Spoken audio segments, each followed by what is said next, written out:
foi t'a sauvé. Parce que tu crois que Dieu t'a touché ce matin, ta foi t'a sauvé. Parce que tu crois que le Saint-Esprit t'a touché, ta foi t'a sauvé. Et ta vie ne sera plus la même. Dis Amen. Dis Amen. Nous allons rentrer maintenant dans la parole. Je remercie vraiment le Seigneur pour la vie des serviteurs de Dieu qui sont dans cette maison. Hier était fantastique. Je ne sais pas comment le décrire. Fantastique. Amen.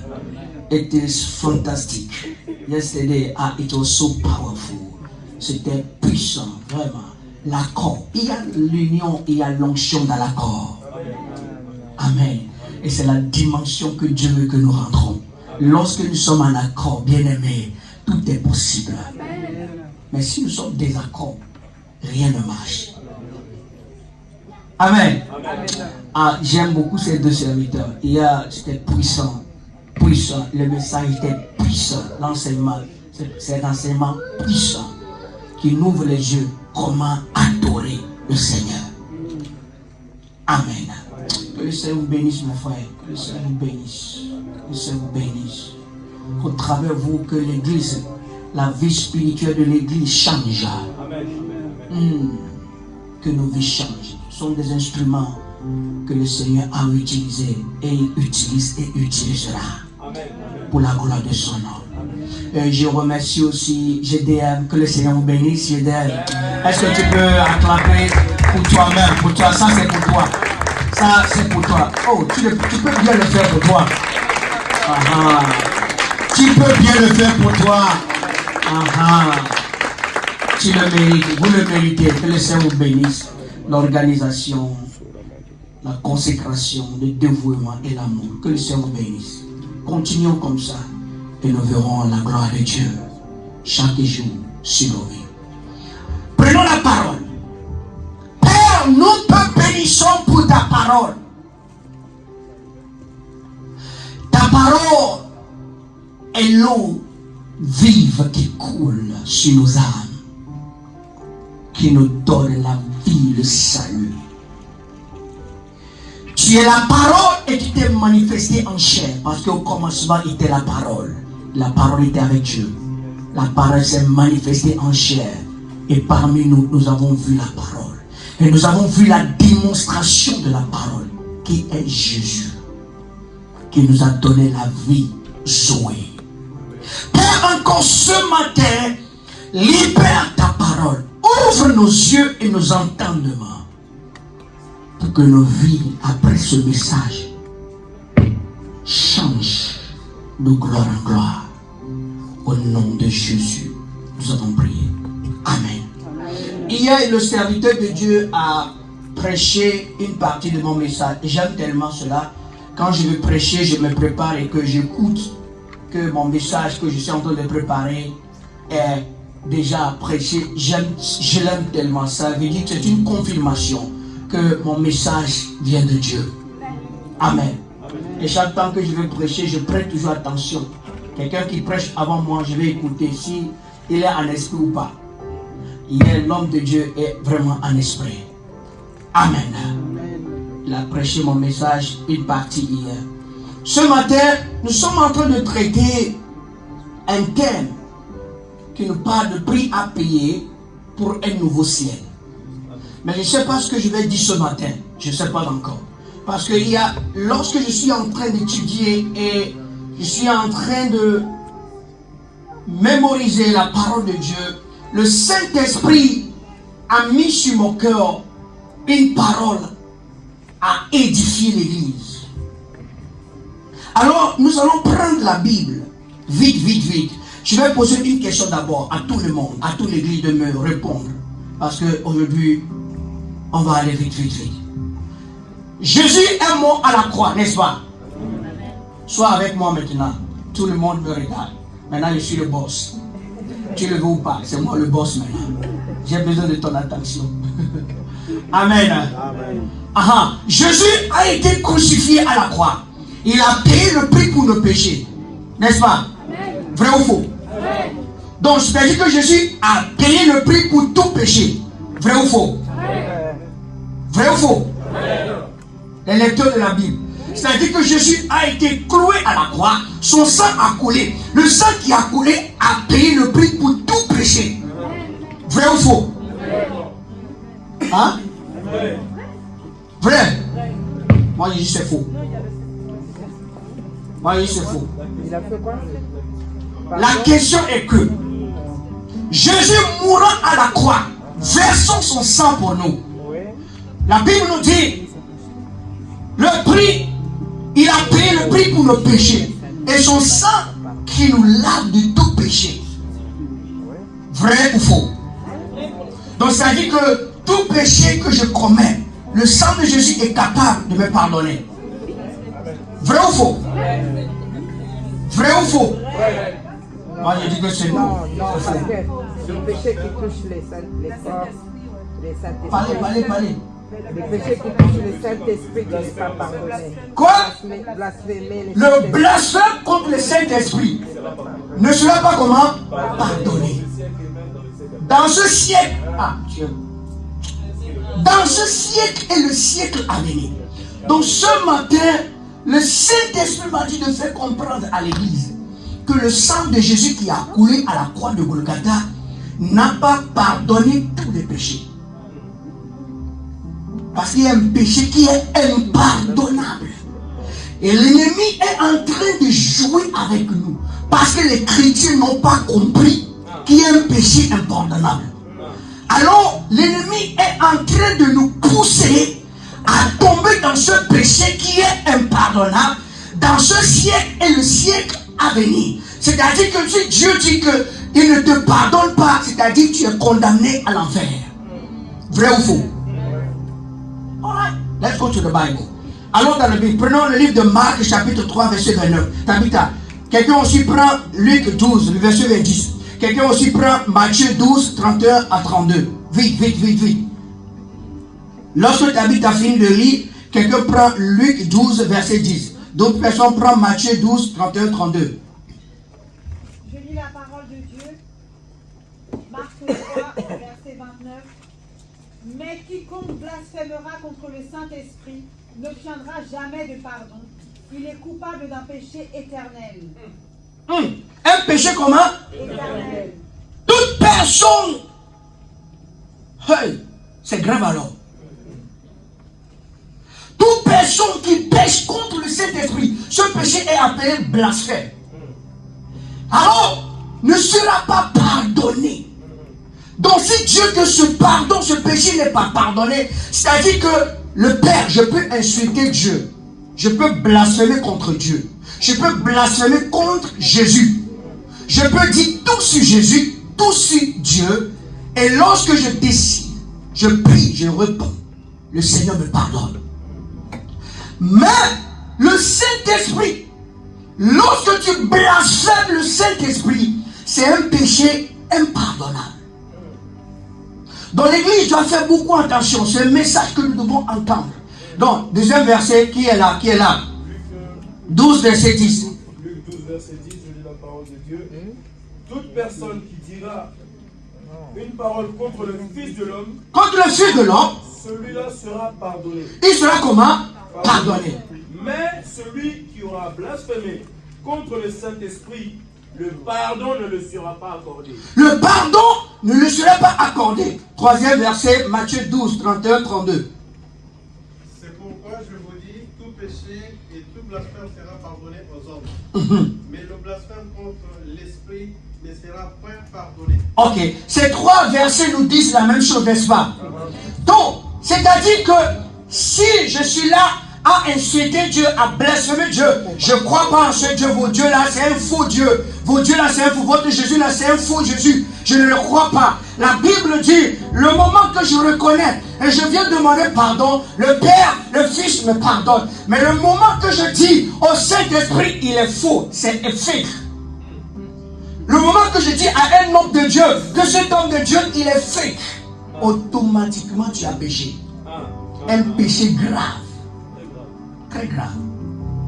Alors voilà ce que l'ennemi est en train de faire ces jours. Et ça que l'église ne connaisse pas.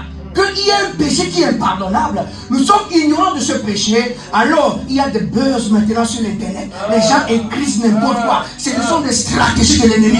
L'ennemi nous pousse à insulter les hommes de Dieu. Ils sont des faux. Ils sont des faux. Ils sont des faux. Le moment que tu confesses qu'un homme de Dieu est faux, et s'il vient de Dieu, automatiquement c'est du blasphème. Automatiquement c'est du blasphème.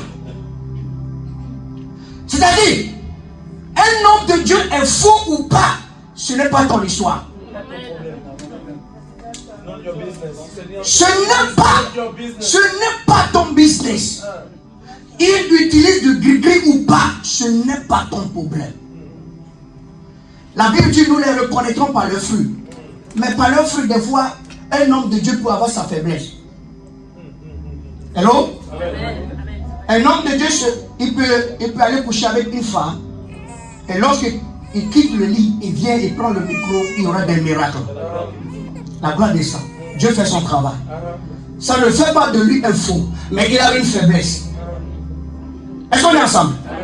Il a un problème, il a une faiblesse à traiter. Donc, ça ne fait pas de lui un faux prophète, ou bien un faux pasteur, ou bien un faux apôtre, mais il a une faiblesse à traiter. Et ça ne fait pas de toi de le juger. Est-ce qu'on est ensemble? C'est pas ton business à le juger. Regarde, Myriam a dit contre Moïse, moi aussi je suis une prophétesse. Moi aussi je peux prophétiser. Dieu a dit, paf, lèpre, qui es-tu à juger mon serviteur? Quand je parlais face avec Moïse, où étais-tu? Moïse a pris une femme d'autrui. Une femme qui n'est pas de l'alliance. C'est pas ton business. Oui, ce n'est pas le fait que je peux prophétiser, Dieu peut m'utiliser et que je vais me lever à parler contre passer Guélé Kalana. C'est la mort. Malédiction. Hello? C'est la mort. Parce qu'il y a une hiérarchie en esprit. Et c'est ce que l'église doit comprendre. Il y a une hiérarchie en esprit. Tu peux prophétiser, tu peux réciter des bons, mais il y a un niveau que tu n'as pas encore atteint. Lui qui a atteint ce niveau, il y a pris des années. Dieu a travaillé avec lui. Il a vu Dieu en face à face. Avant d'arriver à ce niveau, peu importe ton option, tu n'as pas le droit à juger un homme de Dieu. Donc la Bible dit, ce péché est appelé blasphème. Et blasphème, lorsque tu blasphèmes contre le Saint-Esprit, c'est un péché impardonnable. Bien-aimés, ne tombons pas dans les pieds du diable. Contre tous ces buzz, ce sont des stratégies de l'ennemi. Lorsque ça passe, les gens sont en train de distribuer, les gens sont en train de partager, ils font des... j'ai pleuré l'autre fois quand je vois des gens se moquer des hommes de Dieu. J'ai pleuré, je ne sais pas quand les larmes vont couler. Je dis, mais les gens sont en train de payer. Tu dis qu'il est faux. Et s'il est de Dieu, alors, ce que tu as dit, tu as dit, tu es déjà condamné. Tu as déjà jugé et tu es déjà condamné. Et la Bible dit que ce péché seul, quand Jésus a été à la croix, il n'a pas payé le prix pour ce péché. Hello? Jésus n'a pas payé le prix pour ce péché. Église, comprenez bien. Ce péché, Jésus n'a pas payé son prix. C'est à toi qui va payer ce prix. Et c'est fini pour toi. La Bible dit c'est un péché impardonnable. Dans ce siècle, le siècle à venir. Alors, quel sera ton sort? Quel sera le sort? Deuxième péché impardonnable. Alors dans Apocalypse 14, verset 9. Quelqu'un prend Apocalypse 16, verset 2. Quelqu'un prend Matthieu 4, verset 8 à 10. 14, verset 9. Tu apprends 16, verset 2. C'est la parole de Dieu dans Apocalypse 14 au verset 9. Nous lisons. Et un troisième ange les suivit en disant d'une voix forte: si quelqu'un adore la bête et son image, et s'il reçoit la marque sur son front ou sur sa main, il boira lui aussi du vin de la fureur de Dieu. Du vin de la fureur de Dieu. Versé sans mélange dans la coupe de sa colère. Et il sera tourmenté dans le feu et le soufre devant les saints anges et devant l'agneau. La fumée de leur tourment montera au siècle des siècles. Et ils n'auront ni repos, ni jour, ni nuit, ceux qui adorent la bête et son image, et tous ceux qui reçoivent la marque de son nom. Amen. Tabitha, let's go. Le premier alla, et il versa sa coupe sur la terre. Et un ulcère malin et douloureux frappa les hommes qui avaient la marque de la bête et qui adoraient son image. Le second versa sa coupe dans la mer, et elle devint du sang, comme celui d'un mort. Et tout être vivant mourut, tout ce qui était dans la mer. Amen. 4, Matthieu 4, 8 à 10. Vite. J'ai 2 messages aujourd'hui. Matthieu 4, 8 à 10. Oui, 8 à 10. Le diable le transporta encore sur une montagne très élevée, lui montra tous les royaumes du monde et leur gloire. Et il lui dit, je te donnerai toutes ces choses si tu te prosternes et m'adores. Jésus lui dit, retire-toi Satan, car il est écrit, tu adoreras le Seigneur ton Dieu et tu le serviras lui seul. Amen. Voilà, le diable veut corrompre Jésus à prendre la marque 666. Jésus a compris. Je suis la parole. Comme le serviteur de Dieu a dit hier, je connais la parole plus que toi. Satan, arrière de moi. Arrière de moi. Il dit, ceux qui ont reçu la marque de la bête seront jetés dans le feu ardent. Ils vont boire la coupe de la fureur. C'est-à-dire, le deuxième péché impardonnable est celui qui reçoit la marque de la bête. 666. Aujourd'hui, ça ne se sait pas déjà. Il y a des gens qui ont le signe de 666 sur leur main, tatoué. En Allemagne, j'ai vu des gens, des hommes, ici, là, ils ne sont pas beaucoup. En Allemagne, ils sont nombreux. Ils sont des gothiques, on les appelle les gothiques. Ils portent noir. Et il m'a, j'ai vu, et quelqu'un qui a écrit derrière lui, j'adore Satan. J'adore Satan. Il a porté un gant tout long et tout noir. Ils sont beaucoup là-bas. Ici, ils ne sont pas beaucoup. L'église de Satan, même aux États-Unis. L'église de Satan, qui est déjà là. Lui, il confesse que mon maître, c'est Satan. Il a pris la marque de la bête.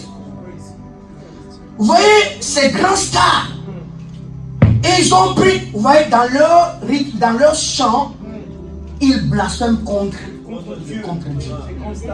Dis-le, insiste, pasteur. Les rappeurs, si vous écoutez bien, ils blasphèment contre Dieu, ils insultent Dieu, ils insultent Jésus dans leur chanson. C'est-à-dire, ils ont reçu la marque. Dans Illuminati, je suis en train de lire dans l'Illuminati, ils ont des lois. Au 13e loi, la 13e loi, avant d'être acceptée dans l'Illuminati, la 13e loi, c'est-à-dire, il faut accepter à blasphémer Jésus.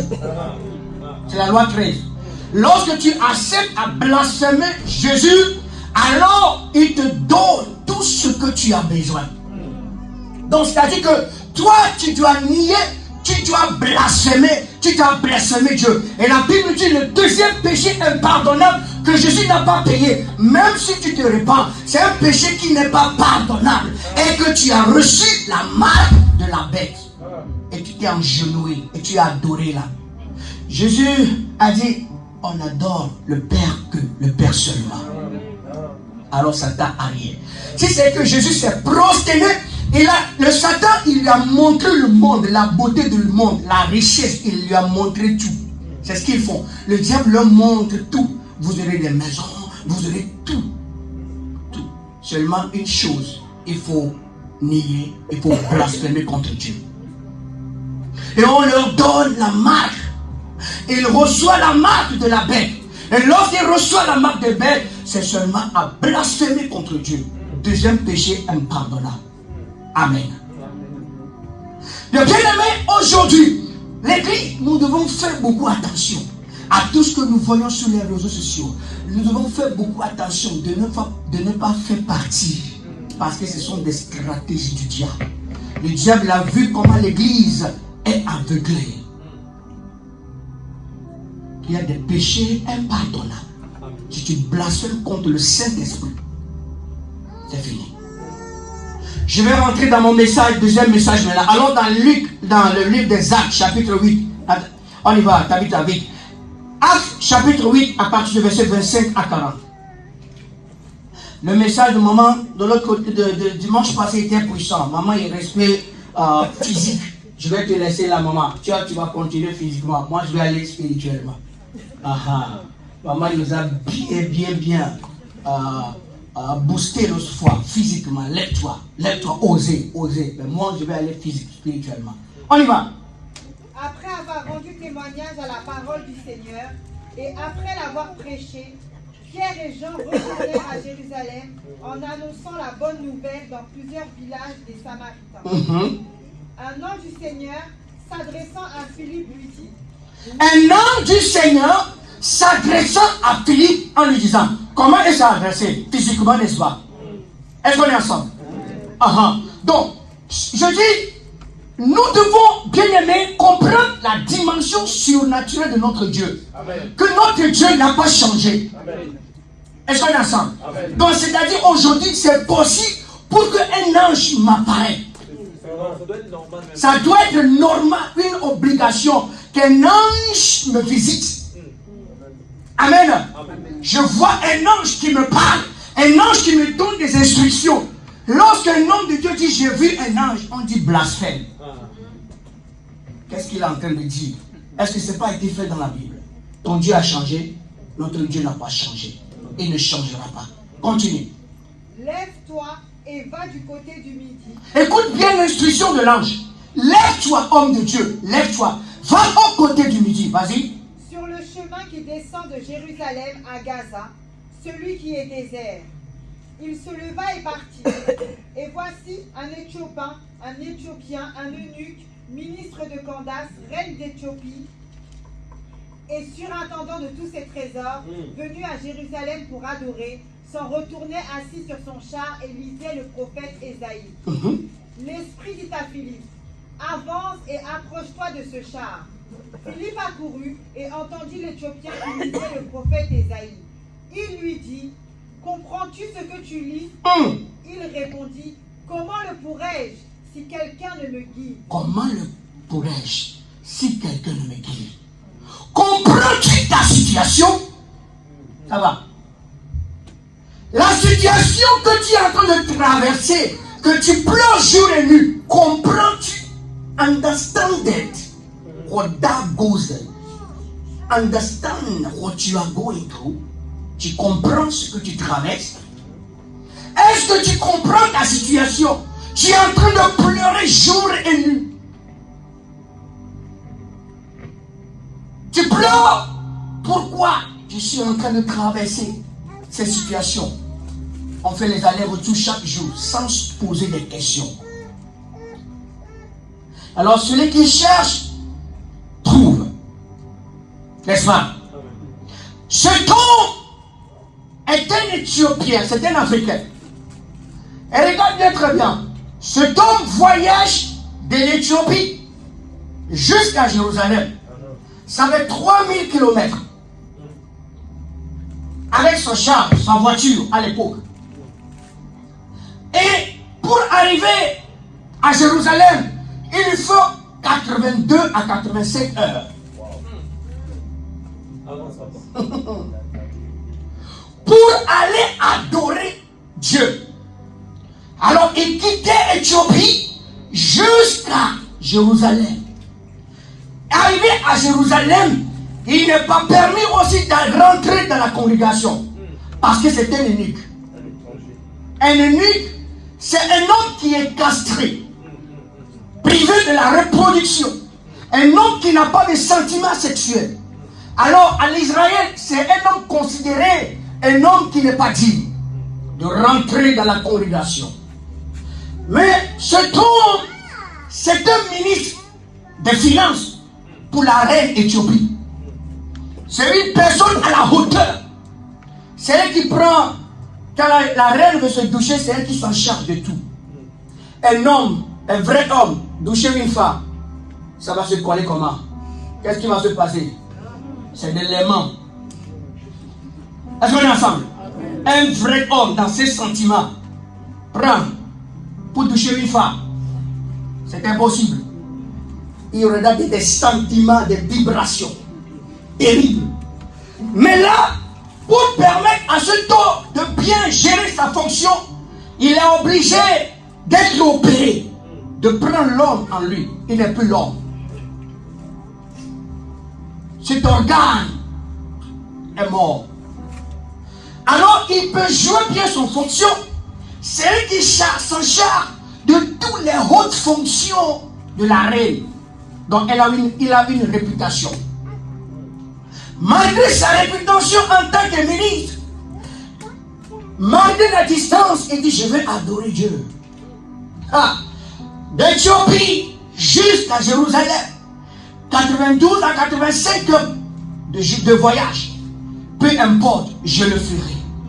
Et dans son char, il lisait un livre. Élie, Ésaïe 53.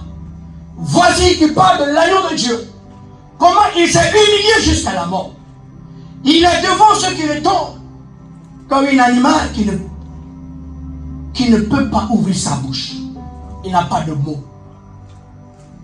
Mais aller-retour dans son chemin, l'homme n'a pas compris ce qu'il lisait. Malgré qu'il n'a pas compris, il lisait toujours. Dis, il lisait toujours. Il n'a pas compris ce qu'il lisait. De qui parle cette écriture? Qu'est-ce que veut dire ce tome? C'est qui ce tome? Il cherchait à comprendre. C'est pourquoi il lisait. Des heures, il lisait. C'est-à-dire, il veut comprendre, il cherche l'explication de ce qu'il lisait. Alors, il poursuivait, il continuait dans sa lecture. Comme il persévérait, il cherche à comprendre ce qu'il lisait. Dieu a programmé un ange de la forme de Philippe.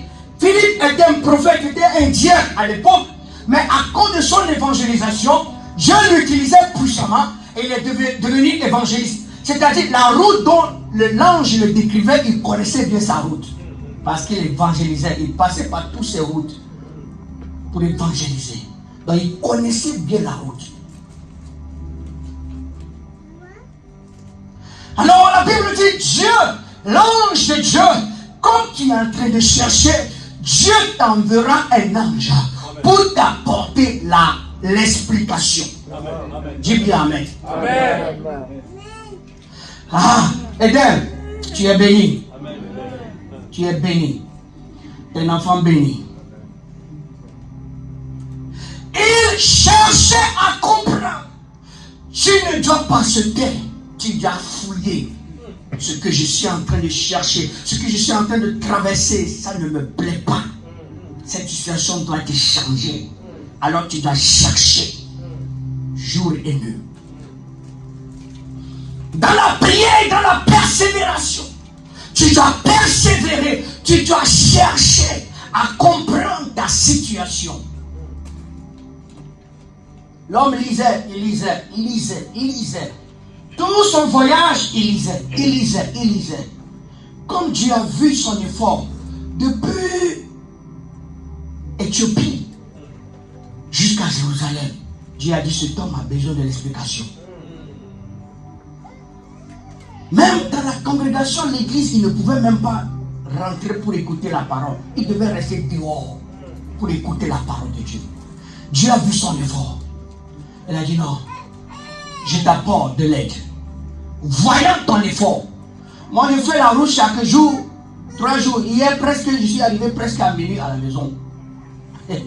C'est un prix à payer. Amen. C'est un prix à payer. Même ta distance, tu dois persévérer. Même si tu es loin de l'église, tu dois persévérer. Car c'est un prix à payer. En payant le prix, Dieu s'en chargera. Comment te délivrer de ta situation? Amen. Comment t'apporter de l'aide? Il y a beaucoup de choses que Dieu est en train de faire dans ma vie à cause de cette route. Non, c'est lent ou pas. Je le fais chaque jour. Je demeure, je persévère. Je vais le faire. Même s'il arrive tard.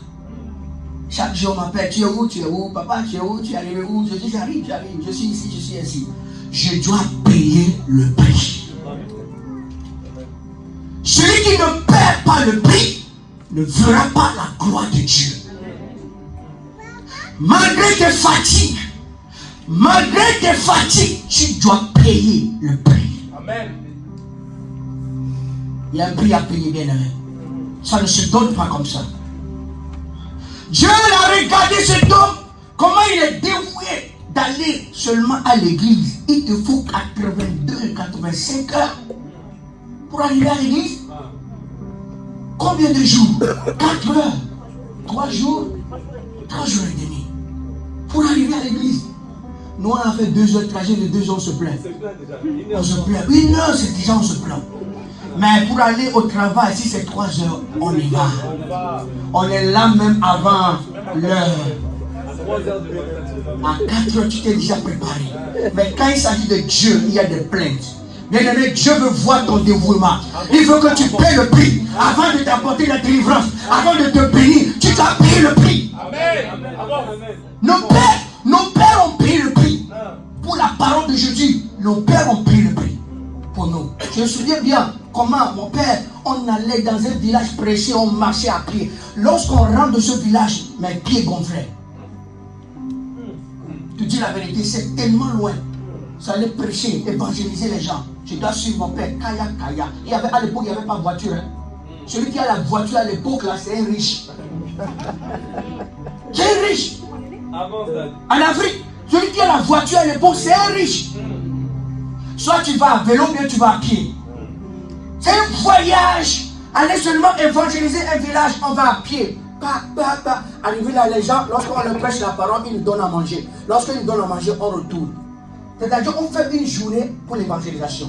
On revient le soir à 21h, les pieds gonflés. Et le demain matin, tu vas aller à l'école. Avec les pieds gonflés. Il faut payer le prix. Mon père, ils ont payé le prix pour l'évangile. Aujourd'hui, tu te vois l'église là aujourd'hui. Là, aujourd'hui, si je vois l'église aujourd'hui, ils ont construit une grande église. Je dis, waouh, gloire à Dieu. Il y avait des gens qui ont coulé leur sang pour cette église, qui ne sont même pas reconnus aujourd'hui. Les gens qui sont là aujourd'hui ne reconnaissent même pas ceux qui ont commencé. Et ils sont en train de jouir nos bénédictions, le prix que nous avons payé. Tu dois payer le prix pour ta famille. Tu dois payer le prix pour tes enfants. Tu dois payer le prix pour ta femme. Tu dois payer le prix. Tu dois payer le prix. Rien ne se donne à la légère. Tu dois verser ton sang. Tu dois verser ton sang. Lève-toi. Change de mentalité. La main ne tombe plus. Lève-toi. Va chercher la main. Paresseux. Va chez la fourmi. Apprendre une leçon. Dans les saisons sécheresse, la fourmi va chercher de la nourriture. Va les cacher dans son trou. Lorsqu'il y a la pluie, il est dans le trou. Il mange. L'homme va prendre une leçon. Va chez la fourmi. Si tu n'économises pas tout ce que tu gagnes, si tu n'économises pas, tu n'auras pas 30 000 heures. Un champ d'un coup comme ça ne viendra pas. On croit au miracle. Les miracles, c'est une fois par an. Je crois au miracle, mais il faut travailler. Il faut payer le prix, la sagesse. Si tu gagnes de l'argent, économise. Tu dois économiser. C'est pas seulement acheter habits, ceci, c'est bon. Mais économise. Parce qu'un jour va arriver, tu seras dans la galère. Personne ne viendra t'aider. Personne, tu vas appeler tes amis. Je suis désolé, j'avais 50 €, je voulais te donner, mais ce matin, ma fille est malade. Je suis désolé. Et il est désolé. Qu'est-ce que tu veux faire? Il est désolé. Je suis désolé, je ne peux pas t'aider. C'est pas mon problème, c'est ton problème. Alors, la sagesse doit être appliquée. Sagesse. L'église, nous devons comprendre qu'il faut payer le prix. L'homme a payé le prix. Dieu a vu sa galère. Il a dit non, si je laisse cet homme dans les doutes, ce n'est pas bon. Alors voilà, un ange est apparu à Philippe. Philippe, lève-toi. Va sur le chemin de Gaza, sur le côté nord. Tu vas trouver un homme. Et la Bible dit, il est descendu et il a trouvé l'homme. L'homme est en train de lire, il lit. Il lui a posé la question, est-ce que tu comprends ce que tu lis? L'homme lui répondait, comment est-ce que je peux comprendre si personne ne m'aide? Parce que c'est difficile à comprendre. Ce message parle de qui? Explique-moi. Ça parle de qui? Et la Bible nous dit, Philippe, prenant son temps, lui expliquait le parler de Jésus. Si bien que cet homme faisait tout ce voyage, mais il ne connaît pas Christ. Dis Amen. Cet homme, il avait le zèle de servir, il cherchait Dieu, mais il ne comprend pas comment il marche Dieu. Qui est vraiment ce Dieu? Il cherchait à comprendre. Alors, l'Esprit de Dieu sur Philippe lui a expliqué que l'agneau dont parlait, c'est Jésus. Amen. Qui allait venir mourir pour tes péchés. À la fin, la Bible dit, ils venaient, ils ont trouvé une rivière, l'eau. Et l'homme a dit, qu'est-ce qu'il me faut pour être baptisé? Lorsque tu reçois la révélation, ton salut est garanti. Amen. Personne ne te dit rien. Amen. Personne ne te prêche. Parce que tu as vu la lumière. Lorsque tes yeux s'ouvrent, tu sais comment prier. Tu sais comment chercher Dieu. Tu sais comment le chercher et le trouver. Ce n'est pas l'affaire de quelqu'un, mais ça devient ton affaire, ton business. La révélation est très importante. Mon peuple périt, manque de connaissance. Combien de millions passent à côté de nous chaque jour? Et les gens, ceux qui poussaient ces millions, ils se posent la question, ces gens-là, mais ils ne voient pas. Eux-là, ils ne voient pas. Mais comment nous faisons l'argent chaque jour, l'argent rentre, mais eux, ils ne voient rien. Ils sont là. Non, c'est pas seulement prier. Il faut comprendre. Lorsque tu comprends, le problème disparaît. Est-ce que l'ensemble? Amen. Ce que tu as besoin, lorsque tu comprends et tu possèdes, c'est la solution à ton problème. Amen. Nous devons comprendre. Tu te poses des questions. Pourquoi? Pourquoi ça? Pourquoi ça? Tu dois comprendre à cette saison que je vis. Oui, ça doit arriver. Ça doit arriver. Voici ce que je dois faire. Voilà ce que je dois faire pour s'en sortir de ce problème. La Bible dit chaque chose a son temps. Il y a un temps pour chaque chose.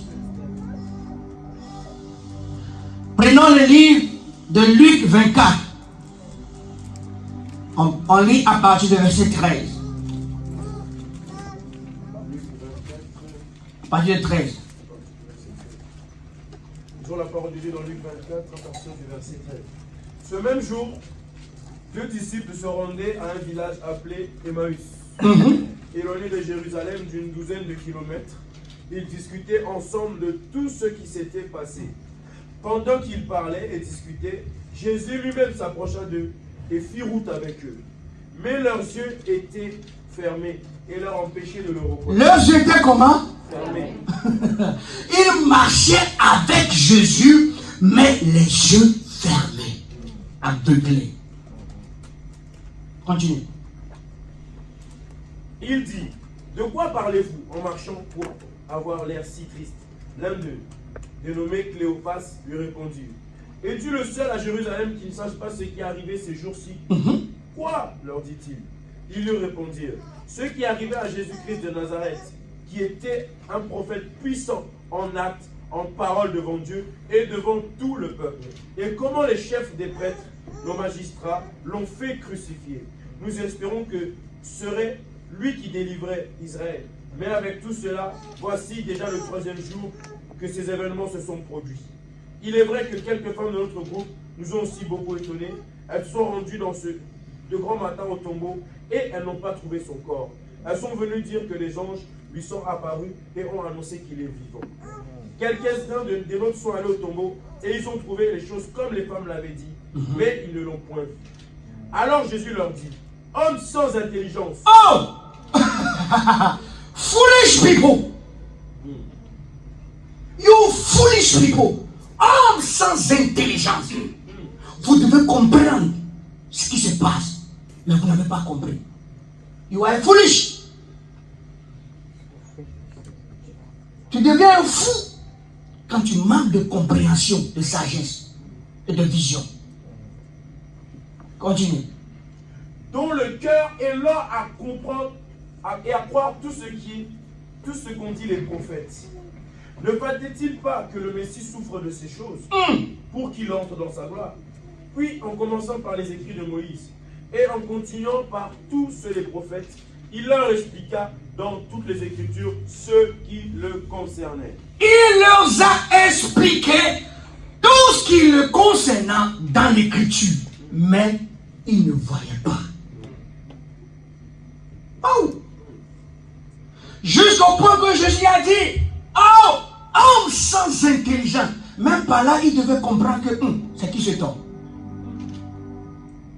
Jésus les expliquait de A à Z que cela doit venir. Les prophètes ont prophétisé de cela. Pourquoi vous êtes dans l'inquiétude? Il y a des temps dans ta vie, ce que tu traverses, tu dois le traverser. Car chaque chose concourt au bien de ceux qui aiment l'Éternel. Car chaque chose, soit le bon ou le mauvais, à la fin, la gloire de Dieu se manifeste. Amen, amen. Ça ne veut pas dire que tu es chrétien que les jours malheurs ne vont pas venir. Qui t'a dit cela? Ce n'est pas écrit dans la Bible. Ils viendront, mais ils ne sentiront pas cette. Ah, ils vous combattront, mais ils ne vous vaincront pas. Personne ne t'a pas dit qu'on ne va pas te comprendre. Les sorciers vont te gifler. Mais ils n'auront pas la victoire chez toi. Essayez, ils vont essayer. Maladie peut venir. Souffrance peut venir. La galère peut venir. Chaque chose a son temps. Et dans le moment dur et dans le moment de souffrance, nous devons nous tenir dur. Comprendre la situation et comprendre l'écriture. Il y a un temps qui doit arriver dans ma vie. Et je dois payer le prix. Tu dois tenir. Ça ne va pas être facile, mais tu te tiens debout, même pour ta famille. Pour tes enfants, les moments durs vont arriver, mais tu dois être responsable. Amen. C'est pas chaque chose qu'on doit blâmer Dieu. Hello? C'est pas chaque chose que nous devons blâmer Dieu. Les épreuves sont des échelles pour nous à nos réussites. S'il n'y a pas d'épreuve, il n'y a pas de réussite. Répète encore. Les épreuves sont des échelles que nous montons. L'échelle, tu le montes un à un, jusqu'à arriver au sommet. Donc s'il n'y a pas échelle, il n'y a pas sommet. Explique ça. Donc, les moments durs vont arriver. C'est des moments step by step. Step by step. Step by step. Étape par étape. Étape par étape. Étape par étape. Et tu vas arriver. Même si c'est slow, même si c'est lent, tu vas arriver. Slowly, mais déterminé. Tu es déterminé. Tu vas arriver. Si tu ne cours même pas comme les autres, tu vas arriver. Je peux tout par celui qui me fortifie. Je vais arriver. Je vais arriver. Laisse les autres courir, ils vont te dévancer. Mais dis, lorsque j'ai la force, lorsque j'ai la vie, je vais arriver. Car je prie tout par celui qui me fortifie.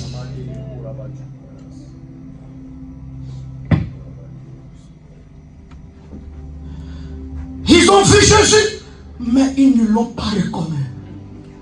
Des fois, des gens nous envoient des anges qu'on ne reconnaît pas. Et ça fait tellement mal à Dieu. Il dit, you are un fou, foolish.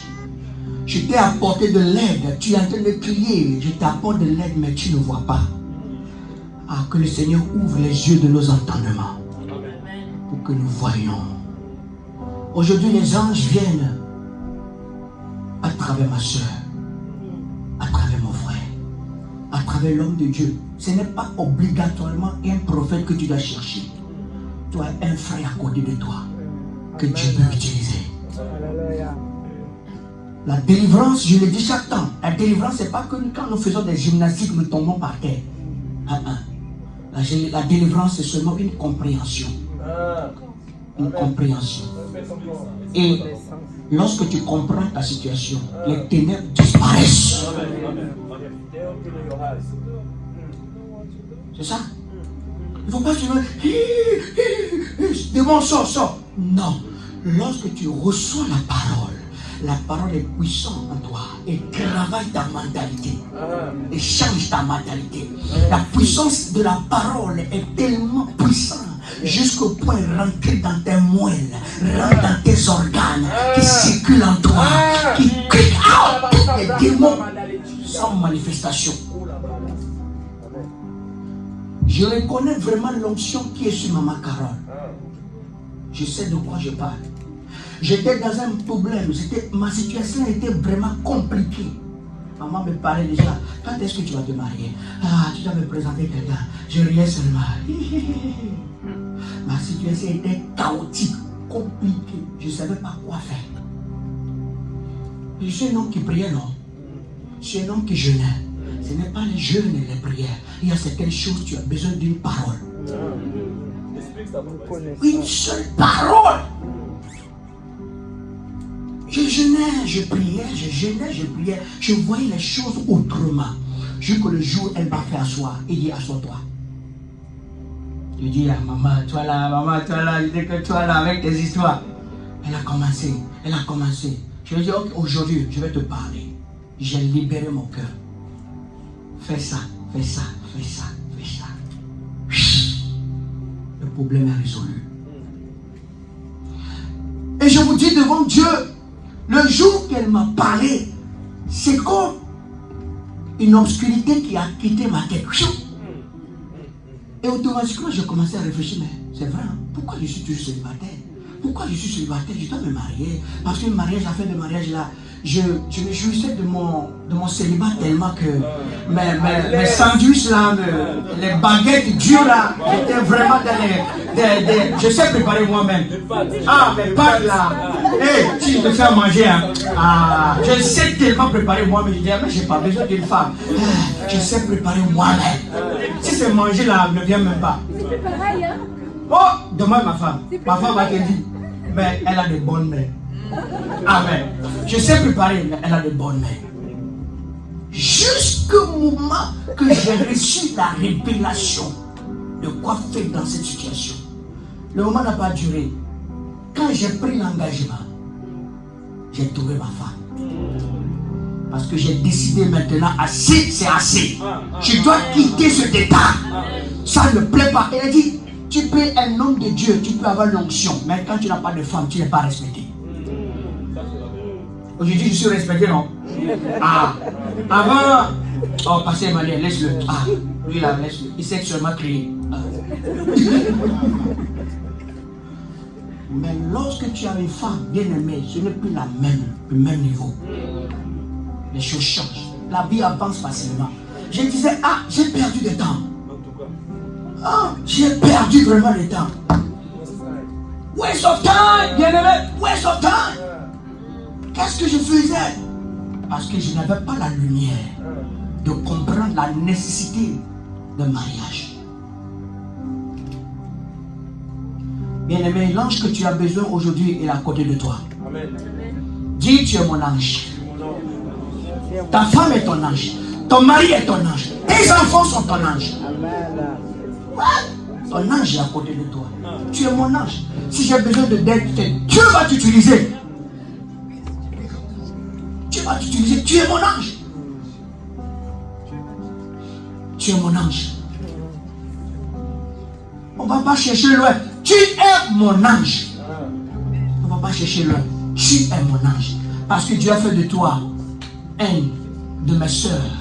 Comme même père. Plus que même père et plus que même père. Même mère. L'amour que nous partageons ici, ça dépasse même l'amour fraternel. Amen. Understanding thou what thou reading, comprends-tu ce que tu lis? Understanding what you are reading, comprends-tu ce que tu lis? Comprends-tu ta situation? Si tu ne comprends pas, cherche. Dis cherche. Et tu trouveras. La réponse est à côté de toi. Vous savez, pour avoir, après les 40 jours, le Seigneur m'a parlé. Avant 3 jours de jeûne, de la fin de jeûne, le Seigneur m'a parlé. Il m'a dit, tu as déjà, vous allez finir bientôt les 40 jours de jeûne. Mais je veux que tu me cherches. Parce que je veux te parler. Et j'ai recommencé un autre jeûne, d'une autre manière différente. Parce que Dieu dit, je veux te parler. Maintenant tu as prié, mais maintenant je vais te parler. Il y a des moments, bien aimé, pour écouter Dieu, tu n'as pas besoin d'un prophète. Pour avoir écouté la voix de Dieu, tu n'as pas besoin de courir derrière un prophète. Tu n'as pas besoin d'envoyer ton argent ici et par là. Écoute-moi très bien. Tu es le prophète de toi-même. Rentre dans l'intimité de Dieu. Il te parlera. C'est un Dieu qui parle. Parce que nous avons pris ce côté, retiré ce côté de nos vies chrétiennes que non, moi Dieu ne peut pas me parler. Je peux parler au pasteur, je peux parler au prophète, je peux parler. Tu es le prophète de toi-même. Change de mentalité. Tu n'as pas besoin de moi de venir prophétiser pour toi. Tu vas perdre de temps parce que moi-même je cherche prophétie moi-même. Je suis en train de chercher devant Dieu. Parle-moi, Père, parle-moi. Et tu m'attends. Avant que moi je le reçoive et vienne vers toi, tu vas passer midi à m'attendre. Exercice personnel. Rentre dans l'intimité avec ton Dieu. Dieu m'a dit, si tu peux me donner 1 heure seulement par jour, je vais te parler. J'ai dit, waouh. 1 heure seulement. Donne seulement 1 heure à Dieu. Tu te lèves. Quiet time. Un temps silencieux. Cherche. Après avoir prié. Wait upon the Lord. Just for 1 hour. Père, parle. Tu vas commencer à écouter la voix de Dieu. Des instructions, ce que tu dois faire. Il va commencer à te dire. Cherche ton Dieu. Et tu le trouveras. Que le Seigneur nous bénisse.